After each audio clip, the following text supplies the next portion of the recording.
Que signifie prendre soin? Ce sera mon point de départ. Ce que je voudrais faire aujourd'hui, c'est montrer à quel point la notion de prendre soin est complexe, subtile et riche, et montrer notamment la pluralité, mais aussi le pluralisme du care, avec l'idée qu'il n'y a pas une bonne manière de prendre soin, mais que le bon prendre soin peut se décliner de diverses façons. Ce pluralisme, cette pluralité du prendre soin a été développée par John Tronto. Mais si on reprend les 5 déclinaisons que j'ai proposées, il n'y a que les 3 du milieu, le care for, le caregiving et le care receiving, qui à première vue sont du prendre soin. Ce que je voudrais souligner aujourd'hui, c'est que ces 3 aspects sont inséparables des 2 autres. Pour bien prendre soin, il faut se soucier de la personne. Même si on ne s'efface pas, on ne se sacrifie pas derrière la personne.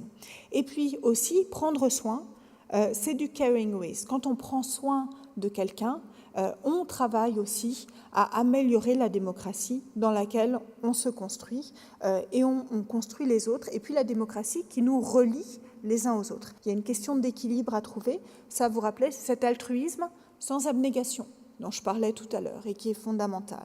Donc il faut aussi savoir trouver un bon équilibre entre les 5 formes de care, mais pour le faire, il faut toujours essayer de garder en vue, même si on ne peut pas les développer toujours tout ensemble, ces 5 aspects du care. Et il me semble que ça, c'est quelque chose que vous connaissez, que vous rencontrez au quotidien, y compris dans l'accompagnement, puisqu'on ne peut pas faire l'impasse sur la dimension à la fois collective et environnementale. Ce qu'on cherche à faire quand on prend soin, je le répète, c'est maintenir, perpétuer et réparer notre monde. La responsabilité relationnelle part donc de la vulnérabilité de chacun et de chacune d'entre nous pour situer la responsabilité dans la relation et pas dans la causalité, pas seulement dans la conséquence, mais dans le processus lui-même.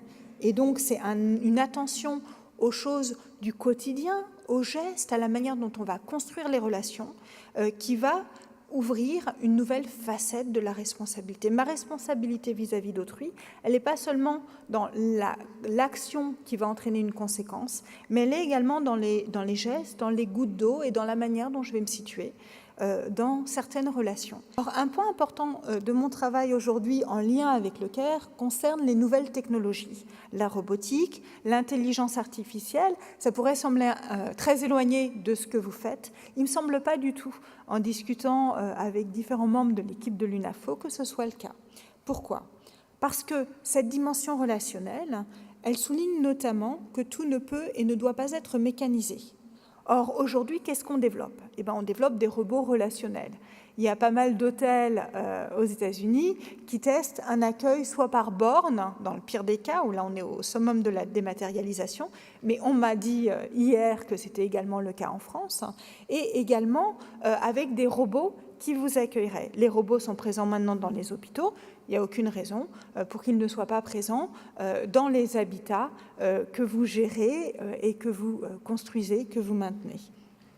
La question se pose ici de savoir si ces robots pourraient accomplir le travail que vous accomplissez. Le risque, ce serait d'automatiser l'inégalité. Automatiser l'inégalité par la récolte de données, mais aussi le croisement de ces données pour aboutir à une perte de droits des personnes les plus vulnérables.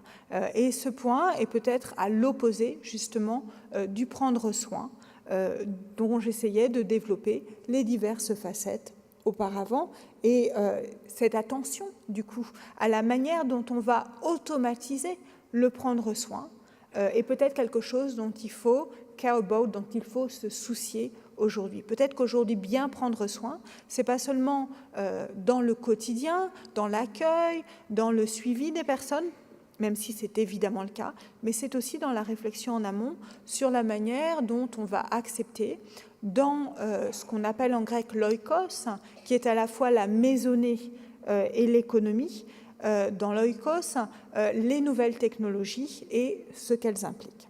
En conclusion, je voudrais revenir sur l'importance de garder à l'esprit la pluralité du care, avec ces 5 dimensions dont j'ai parlé. Le dispensateur de soins est aussi un receveur de soins qui prend soin des personnes qui prennent soin. Je trouve que c'est un point important. Lorsqu'on est dans la situation de care receiving, de la personne qui reçoit les soins, il faut aussi être capable d'apprécier leur adéquation aux besoins. Et quand on est dans la situation de caregiving, celui qui prodigue le soin, écouter ce que celui qui reçoit les soins a à nous dire là-dessus. Le but, je l'ai dit, c'est une forme d'altruisme sans abnégation, et c'est un équilibre qui est souvent difficile à obtenir.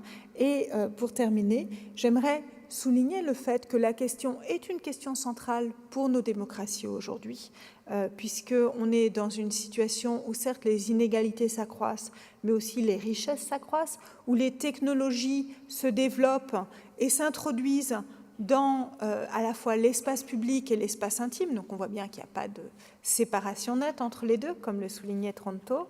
Et on est dans une situation où on a peut-être plus besoin aujourd'hui encore qu'hier de soins.